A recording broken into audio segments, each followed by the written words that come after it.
করেছে, না বুঝে করেছে, ইমোশনাল হয়ে করেছে। আজ হয়তো তার উপলব্ধি হচ্ছে যে সে আসলেই ভুল করেছে। এই কাজটা আসলে তার করা উচিত হয়নি। এ সময় বাচ্চা নেওয়া আসলেই তার কাজটা উচিত হয়নি। বুবলির পেটের বাচ্চার বয়স এখন 5 মাস, আর কয়েক মাস পরেই বাচ্চাটি পৃথিবীর আলো দেখবে।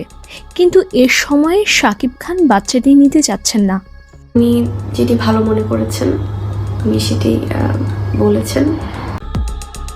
বুবলিকে শাকিব খান সাফ সাফ জানিয়ে দিয়েছে এখন বাচ্চা নেওয়া যাবে না। বাচ্চা নিলেই নাকি শাকিবের ক্যারিয়ার নষ্ট হয়ে যাবে।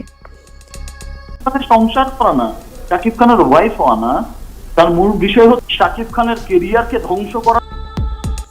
উনি যেটা ভালো মনে করেছেন সেটাই বলেছেন। তারপরও যদি আমি অন্য কোনো কিছু প্রমাণ করতে চাই তাহলে তাকে অসম্মান করা হয়।